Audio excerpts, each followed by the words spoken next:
And we're joined now by the newly re-elected governor of New Jersey, Chris Christie. Governor, congratulations, and welcome back to Fox News Sunday.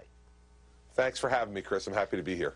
Governor, how interested are you in running for president in 2016? Well, Chris, what I'm interested in doing is being the governor of New Jersey.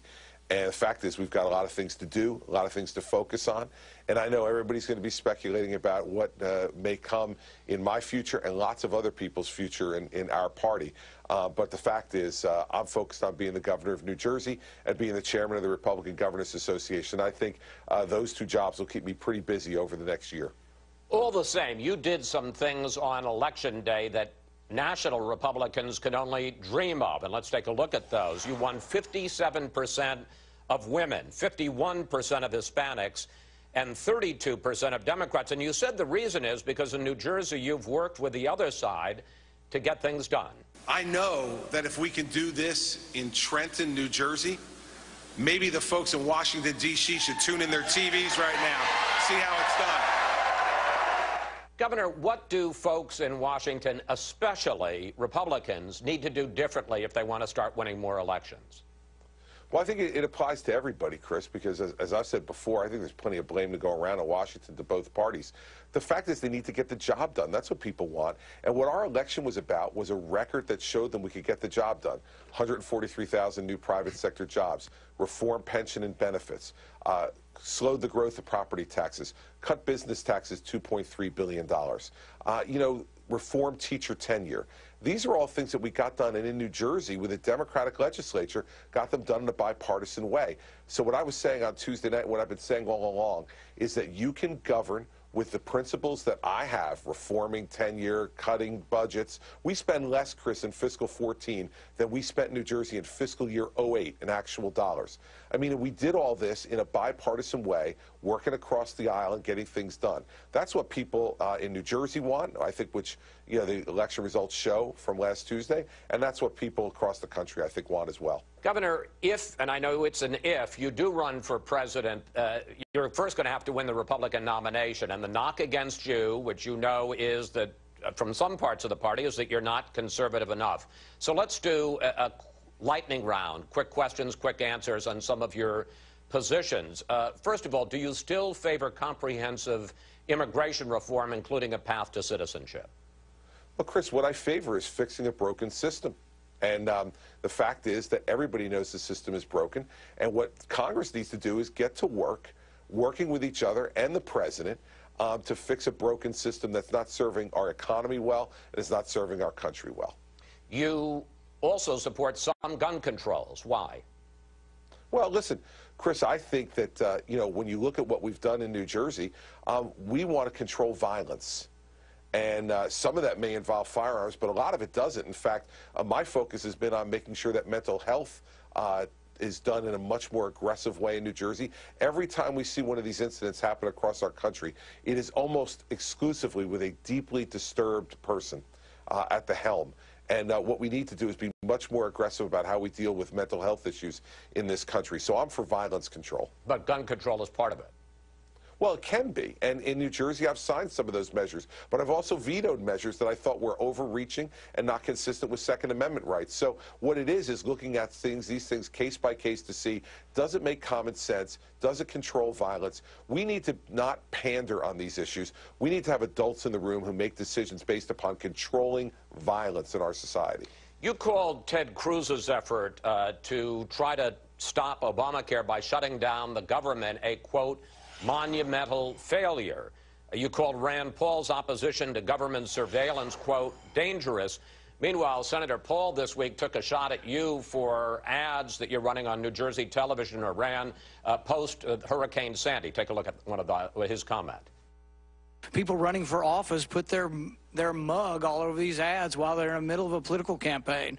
In New Jersey, $25 million was spent on ads that included somebody running for political office. You think there might be a conflict of interest there.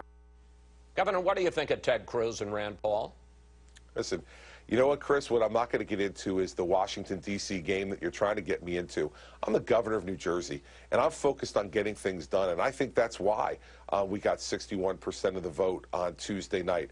because I'll work with anyone and everyone who is willing to work with me consistent with my principles and the principles that were just affirmed by 61% of the voters.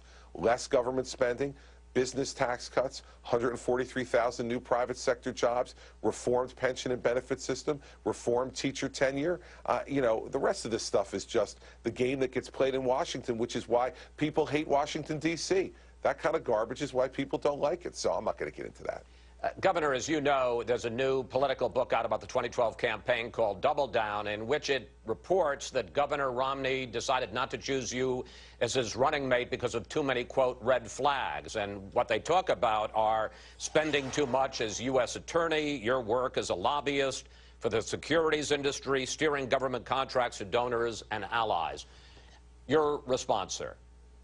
Oh, you know, the only person who hasn't said that is Governor Romney. Who has completely refuted what they said in the book. And he did it immediately after the book came out. So, again, this is part of the parlor game of Washington, D.C., which has nothing to do with my record in New Jersey and what I've done in New Jersey.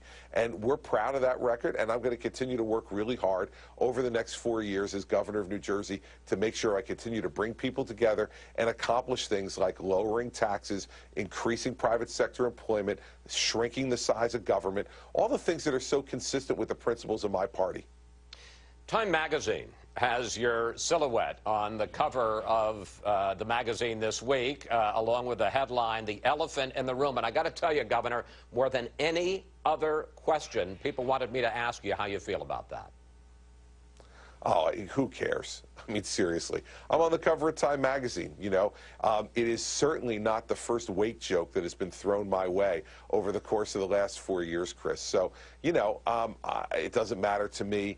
I haven't seen the issue yet. I mean, I've just seen the cover. I haven't read the issue yet. It doesn't matter to me. It really doesn't. And if you're going to be bothered by that kind of stuff, then you don't belong in public leadership. They could say whatever they like. It's fine by me.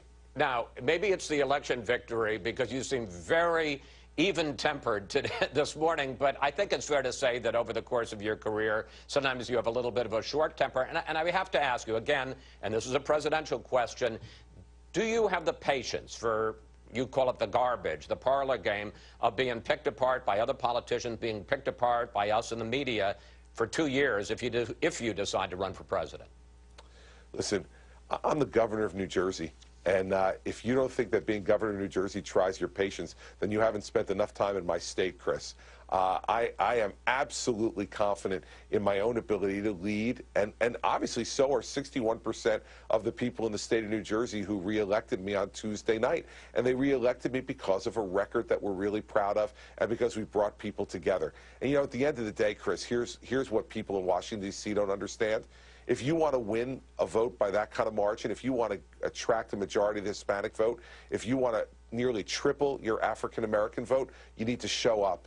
You need to go into those neighborhoods. You need to campaign in places. I'll give you a perfect example, Chris. I did a town hall meeting while I was governor about 1.5 years ago in the city of Irvington, New Jersey, in Essex County. I got 4.7% of the vote there in 2009. There were more people in the church I did the town hall than voted for me in 2009. That's the way the Republican Party will make itself more relevant to a whole much broader group of folks. And the fact is, that's exactly what Ronald Reagan would have done and did do when he was campaigning for president. I did that campaigning for governor because I believed it was what's right to do as governor when you represent all the people, not just the people who vote for you. Governor Christie, thank you. Thanks for coming in today. Always good to talk with you, sir, and please come back. Chris, thanks for having me on. It's great to be on Fox News Sunday. It's a great program. Thank you.